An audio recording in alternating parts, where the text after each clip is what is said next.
বাসায় আছে নাকি গো?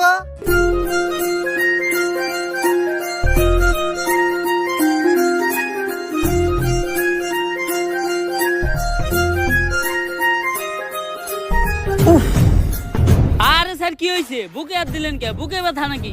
আরে না দিল্লু, ওর নাম নিতু। ওরে দেখে তৈরি হয়েছে আমার মনে প্রেমের সেতু। স্যার আমরা এনে কেসের ইনভেস্টিগেশন করবার আইছি, সব জায়গায় অন্তত নিজে আসল চরিত্রটা তুইলা ধরেন না। তোর কি আমার চরিত্র এতটাই খারাপ মনে হয়? হ্যাঁ। আচ্ছা দা, আমি নিতুর লগে কোনো কথাই কমু না। কথা তো দূরের কথা, আমি ওর দিকে একবার তাকাবো না। এই কেসের পুরা তদন্ত তুই করিস।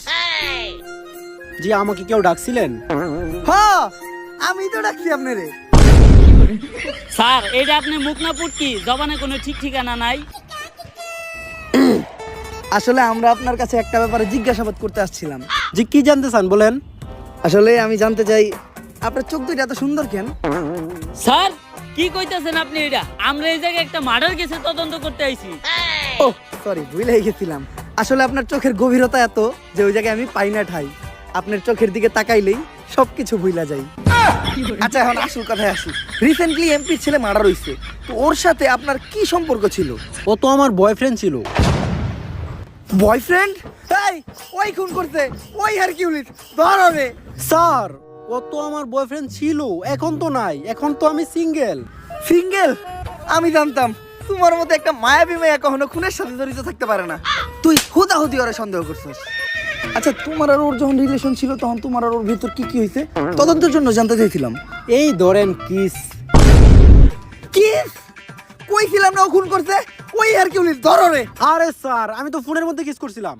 ও, ফোনের ভিতর কিস করছিলেন? কইলাম না ওর মতো একটা মায়াবী চেহারার মেয়ে কখনো খুন করতেই পারে না। তুই হুদাহুদি ওরে সন্দেহ করছিস। আচ্ছা, ওর সাথে আপনার শেষ কবে কথা হয়েছিল? ওর সাথে আমার শেষ কথা হয়েছিল আমার বিয়ে হয়ে যাওয়ার আগে। বিয়া? তোরে কইছিলাম না আমি ওই আসল আসামি, ওই হারকিউলিস। তুই কইতাছস এরকম একটা মায়াবী চেহারার মেয়ে নাকি খুন করতেই পারে না? ধর রে। এই, আপনারা যে আমাকে ধরতে আসছেন, আপনারা জানেন কার সাথে আমার বিয়ে হয়েছে? কেউ কি পরিচয় ওর? ইন্সপেক্টর বরবাদ কাউরে দেখে ভয় পায় না। ও হলো সেনাবাহিনীর কর্নেল। এই জিল্লো, কই যাস? স্যার চাকরি বাছাইবার চাইলে আয় পড়েন। বাল ফিরু, তোরে আমি কইলাম যে নারী হইলো মায়ের দাঁত, নারী কখনো খুনের সাথে জড়িতই থাকতে পারে না। তারপরেও তুই আমার হের কাছে জিজ্ঞাসাবাদের লেগে নিয়ে আইছস। আসসালামু আলাইকুম ভাবি, ভাইরে আমার সালাম দিয়েন। আর এই জায়গায় যা ঘুরছে ওগুলা কিছু জানেন না, নয়তো আমার চাকরিটা থাকবো না।